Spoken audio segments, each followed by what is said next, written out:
Welcome back to my channel Millennial Insight Media. Pada kesempatan kali ini saya ingin sedikit menyinggung persoalan tentang Nabi Isa alaihi salam, atau dalam sudut pandang Kristen disebut sebagai Yesus Kristus. Akhir-akhir ini banyak orang memperdebatkan apakah sosok Nabi Isa atau Yesus itu adalah sosok yang sama. Ya, terutama di banyak media sosial, banyak para konten kreator memperdebatkan apakah Yesus dan Isa itu adalah sosok yang sama atau berbeda. Nah, ada yang berkesimpulan bahwa sosok Isa atau Yesus itu adalah sosok yang sama. Tapi ada juga yang berkesimpulan bahwa Isa dan Yesus itu adalah orang yang berbeda. Nah, sebelum kita mengkaji secara mendalam terkait hal ini, ya tentunya kita perlu mengidentifikasi terlebih dahulu, yaitu ada dua sosok penting yang akan kita kaji dalam pembahasan kali ini. Yang pertama yaitu sosok dari ibunda Nabi Isa, atau dalam Islam kita kenal sebagai Maryam, sedangkan dalam sudut pandang Kristen kita kenal sebagai Maria. Lalu yang kedua nanti kita akan mengidentifikasi tentang sosok dari Nabi Isa itu sendiri, baik dalam sudut pandang Islam maupun dalam sudut pandang Kristen. Nah, tentunya di sini saya sebagai seorang Muslim tidak akan meninggalkan sudut pandang saya sebagai seorang Muslim. Ya, pendekatan teologi saya ya pendekatan teologi yang saya yakini begitu sebagai seorang Muslim. Nah, terlebih dahulu kita akan membahas siapa sebenarnya sosok ibunda dari Nabi Isa alaihi salam itu sendiri. Ya, yang kita kenal sebagai Maryam atau Maria. Nah, Maryam itu atau Maria itu lahir pada tahun 18 sebelum Masehi di daerah Palestina.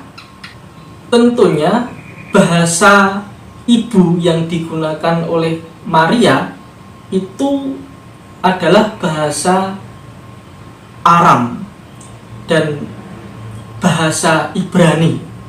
Ya. Nah, apabila kita ingin mengkaji secara objektif, kata Maria atau Maryam sering dipanggil sebagai Miriam, ya, bukan Maria, ya. Itu dalam perspektif bahasa Ibrani. Dalam sudut pandang bahasa Aram sendiri, Maria itu disebut dengan Miriam. Nah, itu apabila kata Maria itu kita tempatkan ke dalam bahasa Ibrani maupun bahasa Aram. Kita tahu bahasa Ibrani dan bahasa Aram itu masih dalam satu rumpun bahasa, yaitu bahasa Semit. Jadi antara bahasa Ibrani dan bahasa Aram itu ya hampir-hampir mirip begitu. Makanya ketika kita mengenal istilah Maria dalam bahasa Ibrani, itu hampir mirip dengan bahasa Aram, yaitu Miriam. Nah, ketika kata Miriam ini diterjemahkan atau diserap ke dalam bahasa Arab, maka kata Miriam ini berubah menjadi kata Maryam. Nah, itu apabila kita menggunakan sudut pandang bahasa seperti itu. Jadi kalau kita kembalikan ke bahasa Ibrani, maka kata Maria itu disebut dengan nama Miriam. Nah, sedangkan dalam bahasa Aram hampir mirip dengan bahasa Ibrani, yaitu dengan menambahkan kata am di situ. Sedangkan diserap dalam bahasa Arab menjadi Maryam. Karena apa? Bahasa Arab, bahasa Ibrani, dan bahasa Aram itu masih dalam satu rumpun, yaitu bahasa Semit atau rumpun tradisi Semit, begitu. Nah, begitu kata Maryam itu diserap ke dalam bahasa Latin, maka kata Maryam itu berubah menjadi Maria, ya seperti yang kita kenal sekarang ini dalam Alkitab, begitu. Di dalam kitab Septuaginta sendiri, kata Miriam itu berubah dari Miriam menjadi Marian, begitu. Makanya dalam kitab Perjanjian Baru sendiri, kata Miriam atau Maryam itu tidak dikenal, dan lebih dikenal dengan kata Maria setelah bahasa itu diterjemahkan dari bahasa Ibrani ke bahasa Latin, begitu. Nah, itu adalah asal usul dari kata Maria atau Maryam. Nah, sekarang kita mencoba untuk membandingkan apakah sama alur cerita dari tradisi Alkitab dengan Al-Quran itu mengenai sosok Maria itu sendiri. Nah, Maryam dalam sudut pandang Islam adalah seorang wanita yang dimuliakan oleh Allah. Ya, jadi dalam sudut pandang agama Islam, Maryam termasuk wanita yang mulia, dan dalam hal itu disebutkan juga di dalam Al-Quran, begitu, bahwa Maria adalah sosok wanita yang dimuliakan oleh Allah di muka bumi pada zamannya, pada waktu itu. Maryam itu adalah putri dari Imron, dan ibunda Maryam bernama Hannah, begitu. Nah, Imron dan Hannah ini adalah dari keturunan suku Lewi, ya. Jadi dari 12 suku Bani Israel itu banyak yang berpendapat bahwa Imron dalam tradisi Islam itu adalah keturunan dari suku Lewi. Hal ini juga ditegaskan oleh salah satu tokoh atau pemikir Islam, yaitu Muhammad Asad, yang menyebut bahwa Imron dan Hannah itu adalah salah satu dari keturunan Lewi, begitu. Dalam Alkitab, Maria itu memiliki ayah yang bernama Yoakim, sedangkan ibunya sama dengan dalam sudut pandang Islam, yaitu bernama Hannah, begitu. Nah, dalam sejarah disebut bahwa Maria atau Maryam ini memiliki seorang suami bernama Yusuf atau Santo Yusuf dalam sudut pandang Alkitab, begitu. Dalam Al-Quran tidak begitu dijelaskan apakah status Maryam ini memang sudah bertunangan atau sudah bersuami atau belum, begitu. Hanya disebutkan Maryam itu adalah sosok perawan suci. Jadi diceritakan pada waktu itu bahwa Imron dan Hannah itu sudah berusia lanjut dan mereka ingin mempunyai seorang anak.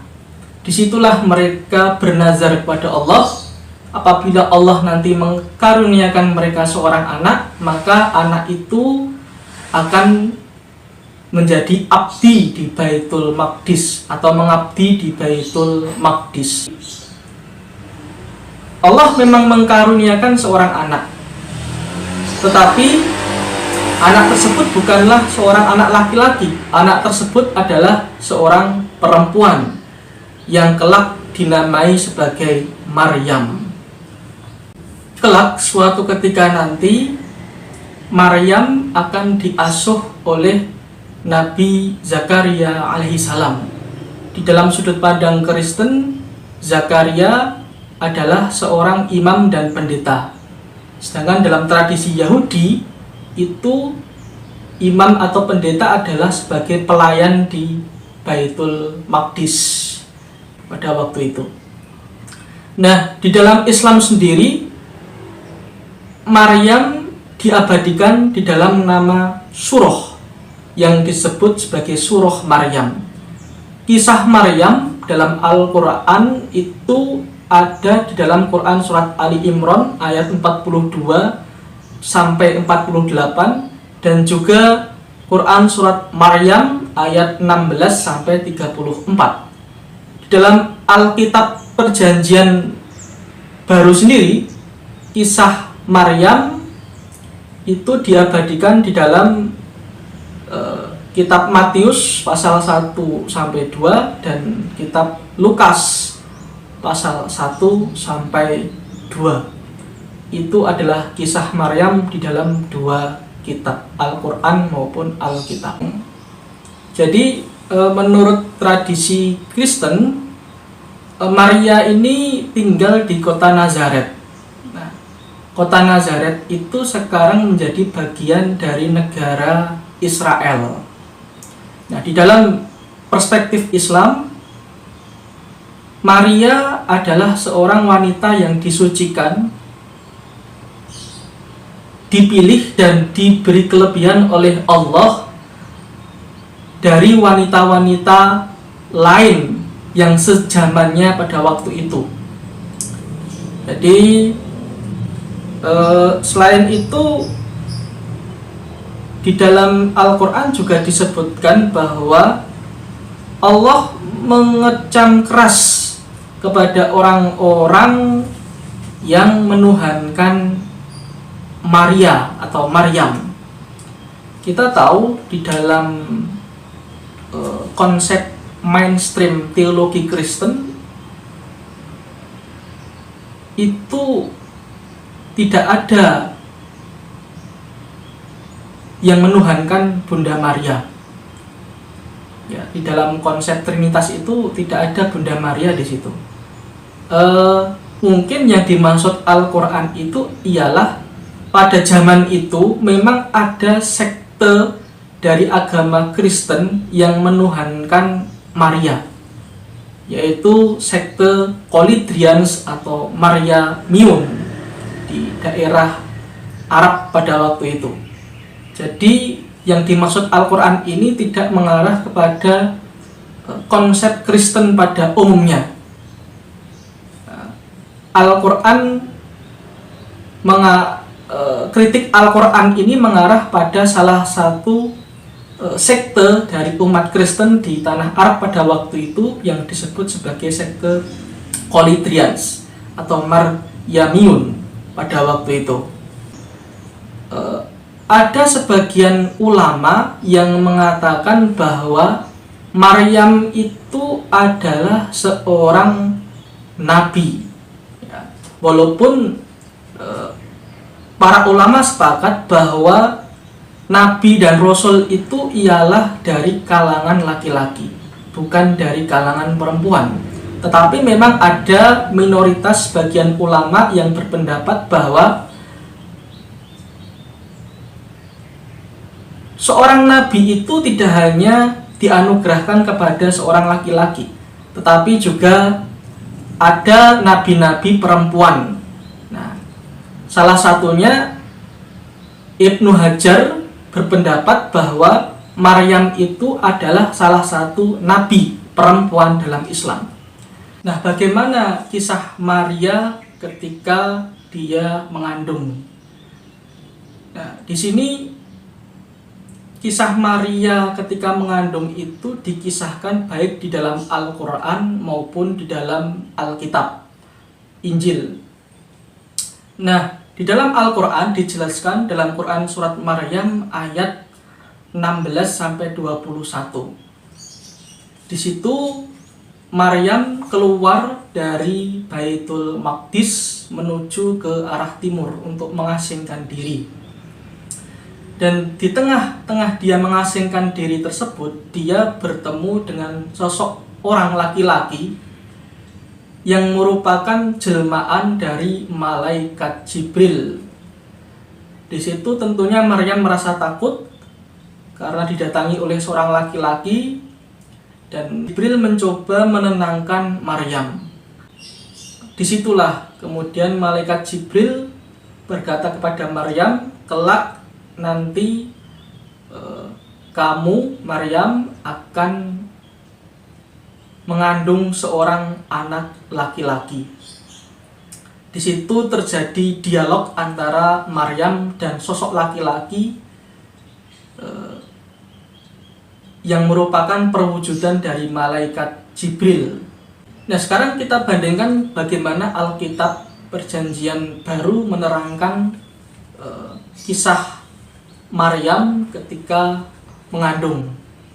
Nah, di dalam kitab ini itu dijelaskan di dalam kitab Matius pasal 1 itu Maria pada saat itu sudah bertunangan dengan seorang yang bernama Yusuf atau lebih dikenal dengan Santo Yusuf. Dan ketika malaikat Gabriel atau di dalam tradisi Islam disebut sebagai malaikat Jibril bertemu dengan Maria, di situ dia meniupkan rohnya ke dalam tubuh Maria. Di sini disebutkan di dalam Alkitab yaitu pada waktu Maria ibunya bertunangan dengan Yusuf, ternyata ia mengandung dari Roh Kudus sebelum mereka hidup sebagai suami istri. Karena Yusuf suaminya seorang yang tulus hati dan tidak mau mencemarkan nama istrinya di muka umum. Ia bermaksud menceraikannya dengan diam-diam. Tetapi ketika ia mempertimbangkan maksud itu, malaikat Tuhan nampak kepadanya dalam mimpi dan berkata, "Yusuf, anak Daud, janganlah engkau takut mengambil Maria sebagai istrimu, sebab anak yang di dalam kandungannya adalah dari Roh Kudus. Ia akan melahirkan anak laki-laki dan engkau akan menamakan dia Yesus, karena dialah yang akan menyelamatkan umatnya dari dosa mereka." Itu kisah Maria di dalam kitab Perjanjian Baru, begitu. Nah, dalam Al-Quran dan Alkitab sendiri itu disebutkan bahwa Maria mengandung tanpa seorang suami. Kendati di dalam Alkitab disebut bahwa Maria sudah bertunangan dengan orang yang bernama Yusuf.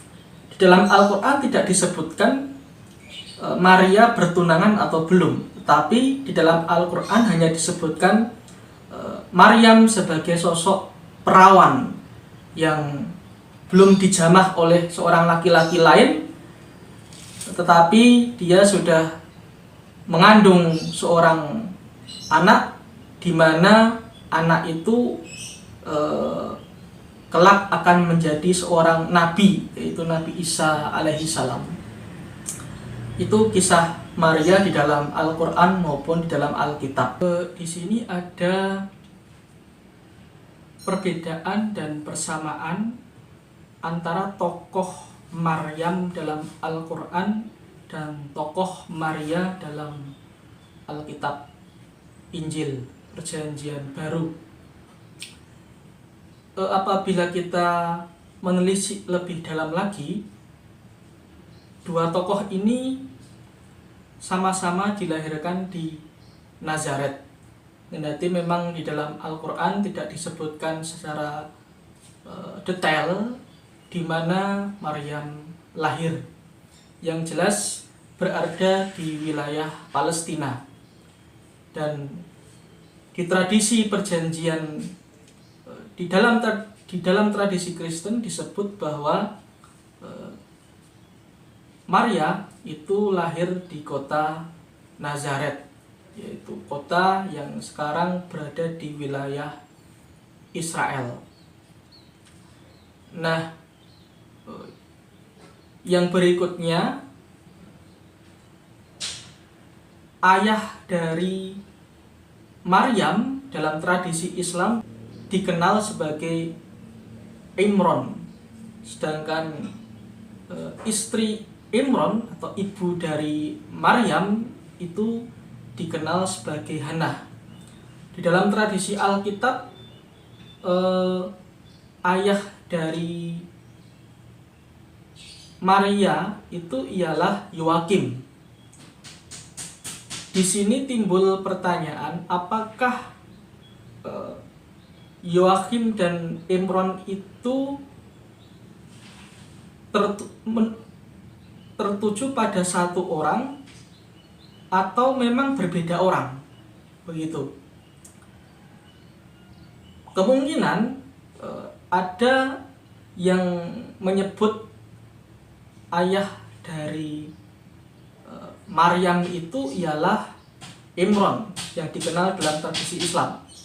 Ada juga yang menyebut ayah dari Maryam itu ialah Yoakim yang dikenal di dalam tradisi kekristenan, begitu. Nah, tetapi mungkin itu merujuk pada pribadi yang sama walaupun penyebutannya berbeda. Sedangkan istri dari Yoakim atau Imron itu ialah sama di dalam tradisi Islam dan Kristen, yaitu bernama Hannah. Begitu. Nah, di dalam Al-Quran, terutama dalam Quran surat Maryam itu disebutkan bahwa Maryam itu ialah saudari Harun. Ini sempat menjadi bahan sanggahan bagi umat-umat Kristiani bahwa tidak mungkin Maryam itu ialah saudari dari Harun. Tetapi di sini ada dua kemungkinan bahwa di dalam tradisi Islam yang dimaksud saudari itu ialah bahwa bukan berarti Maryam itu betul-betul saudari kandung dari Harun atau Nabi Harun gitu. Karena jarak antara Maryam dan Harun itu terlampau sangat jauh, yaitu sekitar 1900 tahun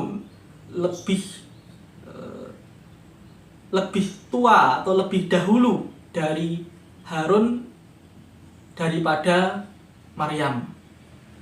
Kita tahu Harun itu adalah saudara dari Nabi Musa dan Miriam. Nah, di situ ada juga nama Miriam. Kemungkinan itu adalah sosok yang berbeda tetapi memiliki nama yang sama. Kita tahu bahwa Nabi Musa itu memiliki dua saudara. Yang pertama yaitu Miriam, yang kedua yaitu Nabi Harun alaihissalam. Tiga-tiganya adalah putra dari Amram, ya, yang beristri Yochebed pada waktu itu.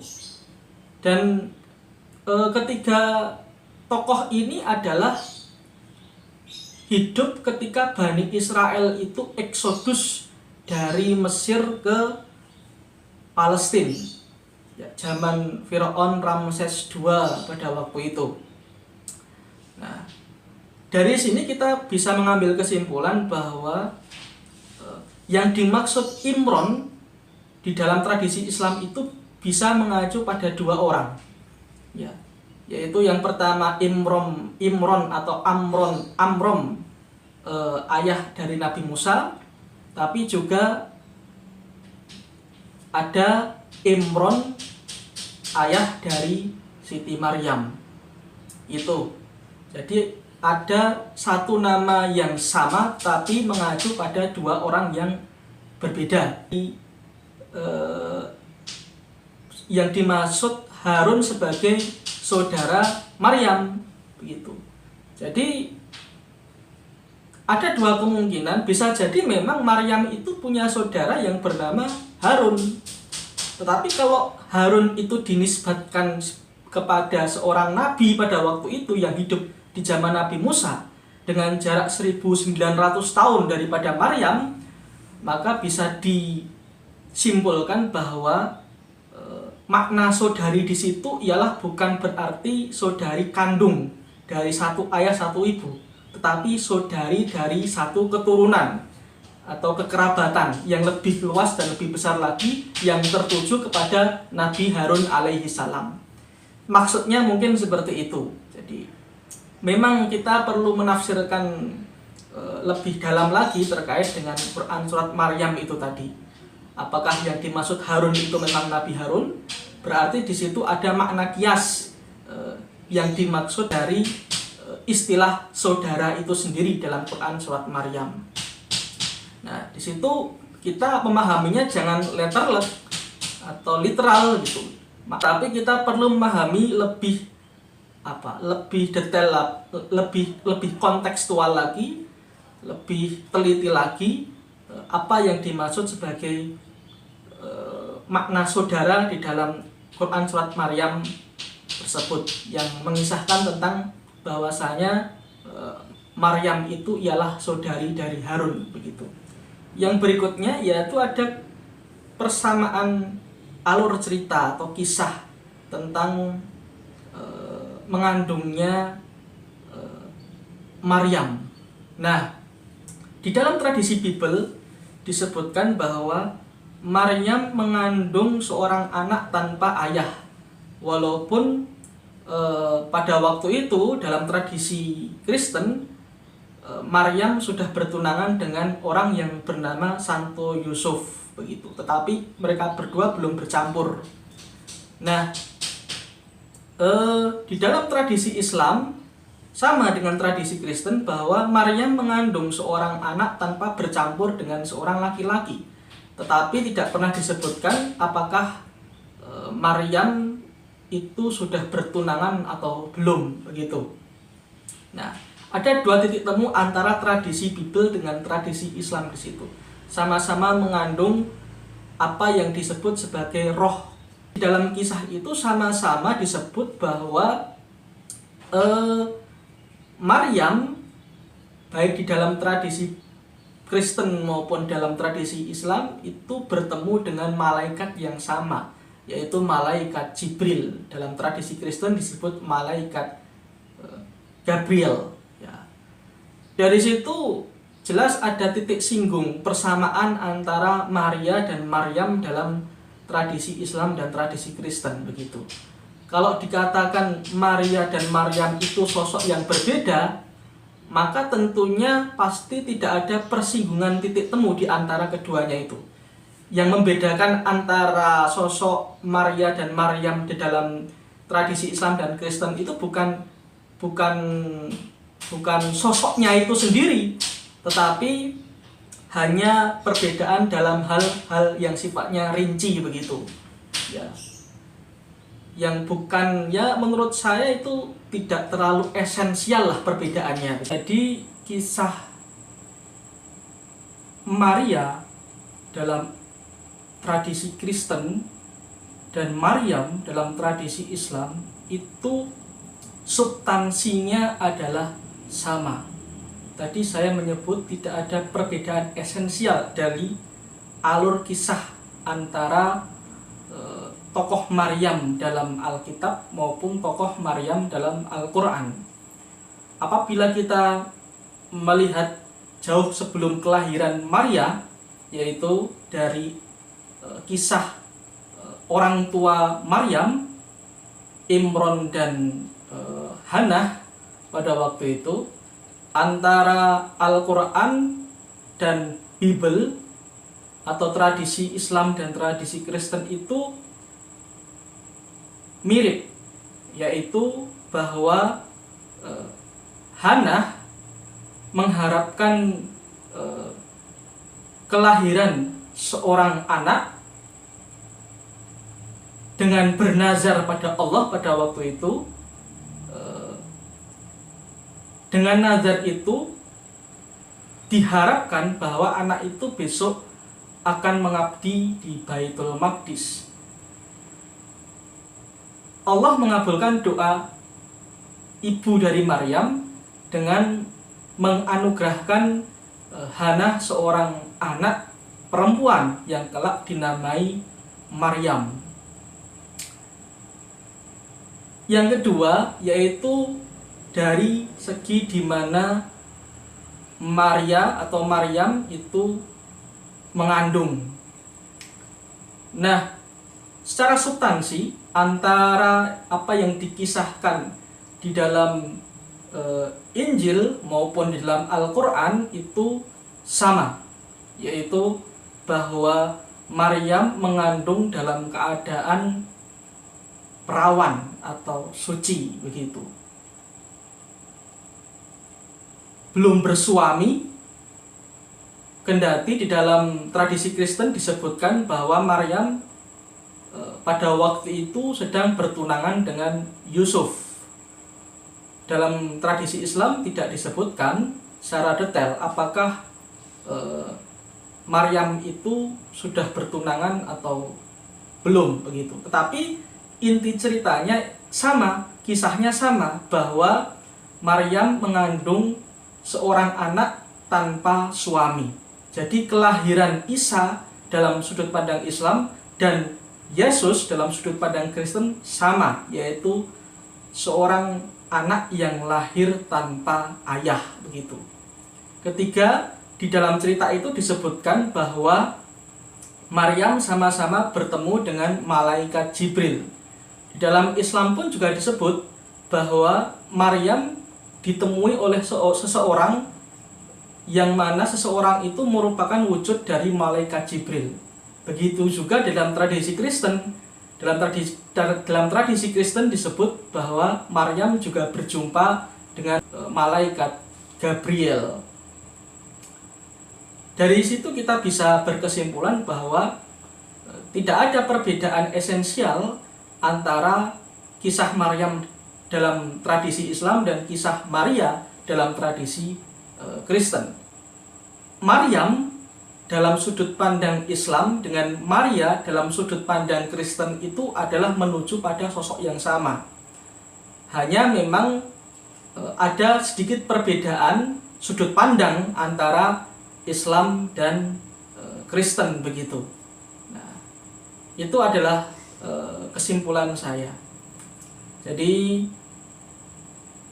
dalam video berikutnya nanti kita akan mengupas tentang sosok Yesus atau Nabi Isa alaihi salam.